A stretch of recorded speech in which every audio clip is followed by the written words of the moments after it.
தமிழ்நாட்டில் வந்து 19 தொகுதி வந்து தேவேந்திர குலவேல அதிகமாக வாழக்கூடிய பகுதி. அது 19 தொகுதி ரிசர்வ் தொகுதி தான் இருக்கு. அதில் நம்மளால் மட்டும் தான் நிற்பாங்க, வேற வெளியே ஷெட்யூல் காஸ்ட் தான் நிற்பாங்க. நம்மளால் மட்டும் ஷெட்யூல் காஸ்ட் தான் நிற்பாங்க. பாக்கி இருக்கிற 72 தொகுதியில் 19 தொகுதி தான் பாக்கி தொகுதி எல்லாமே பொது தொகுதி.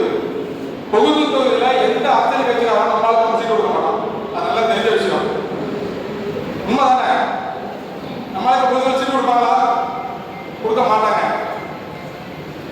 அந்த பொது தொகுதி எங்க இருக்கோ அந்த பொது தொகுதியில தான் நம்மளால நிற்கணும்.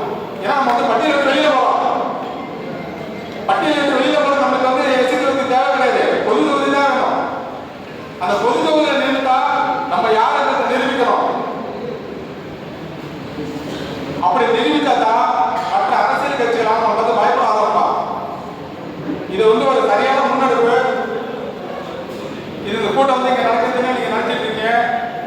ஆனா நம்மளை வந்து உளவுத்துறை வந்து கண்காணிச்சுட்டு இருக்கான். என்ன பண்றாங்க, என்ன செய்யறாங்க, நீ என்ன பண்ணாலும் உளவுத்துறைக்கு ரிப்போர்ட் போவோம். இன்னொன்று திராவிட கட்சி என்ன செய்வாங்க தெரியுங்களா? இப்ப நம்ம சமுதாயமா சேர்ந்து ஒரு ஆளை கேட்டு நிப்பாட்டுவோம் ஒரு தொகுதியில. அப்ப என்ன பண்ணுவாங்க, இவனுக்கு ஆப்போசிட் ஒருத்தர் நிப்பாட்டுவோம். நீ அவனை பெரியாளா, உனக்கு நான் செலவு பண்ணேன், அவனுக்கு ஏற்றுட்டேன். இந்த மாதிரி வேலையை வந்து திராவிடர்கள் சூழ்ச்சி பண்ணுவாங்க. இந்த சமூகத்தில் வந்து பிரித்தாளும் சூழ்ச்சியை தான் திராவிடம் வந்து பண்ணோம். இதுக்கு வந்து நம்ம வந்து இடம் கொடுக்கக்கூடாது. நான் இப்போ வந்து ஒரு பொதுவாக சொல்றேன், நான் வந்து ஒரு திரைய சட்டத்தில் நான் நிற்கிறேன் அப்படின்னு சொன்னாங்க, நான் வந்து பொது தொழில் தான் நிற்கணும்னு நினைப்பேன்.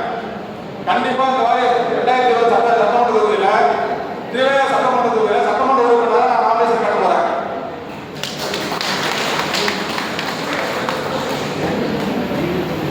எனக்கு எதிராக இல்லை வேற யாராவது நம்ம சமூகத்தில் நான் நிற்கிறேன், நீ வாபஸ் வாங்கிக்கணும்னா தாராளமாக நான் வாபஸ் வாங்கிக்குவேன். ஏன்னாங்க என்னுடைய இலக்கு என் சமூகத்திலேருந்து யாராவது ஒரு சட்டமன்ற உறுப்பினராக போகணும் மட்டும்தான்.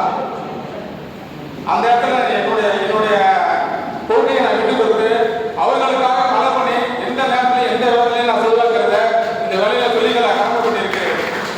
இதைத்தான் நீங்க ஒவ்வொருவரும் மனதிலே வைத்துக் கொண்டு நம்மளுடைய எண்ணங்களும் சிந்தனைகளும் 2026 சட்டமன்ற தேர்தல் நோக்கி மட்டுமே இருக்க வேண்டும். அதற்காக தான் ஒவ்வொருத்தருக்கும் அவங்க வேலையை விட்டுட்டு குடும்பத்தை விட்டுட்டு சமூகத்துக்காக வந்து உட்கார்ந்துருக்கீங்க. உண்மையிலே எனக்கு ரொம்ப பெருமையா இருக்கு. உங்களை எல்லாம் நினைச்சு ரொம்ப பெருமைப்படுறேன் நான். இது என்னுடைய தாழ்மையான கருத்து.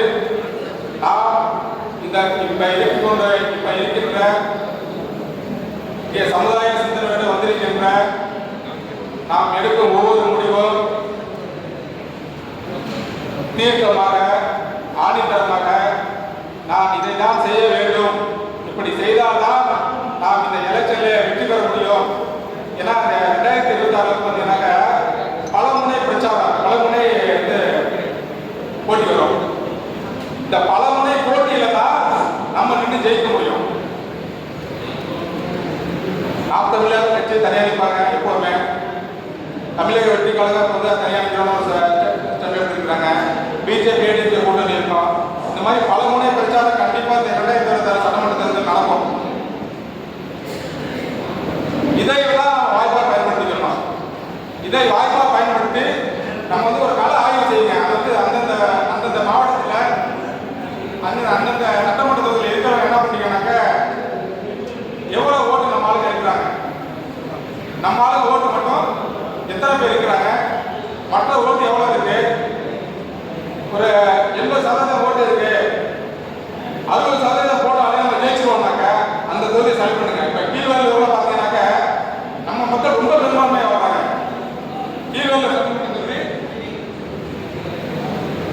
கீழ்வேலூர் சட்டமன்ற தொகுதி ரொம்ப பெரும்பான்மையா நம்ம மக்கள் வாழ்றாங்க. இந்த மாதிரி ஒரு தொகுதியை செலக்ட் பண்ணுங்க. இம்பார்ட்டன்டா ஒரு 20 தொகுதி போதும். 20 தொகுதியில நம்ம சட்டமன்ற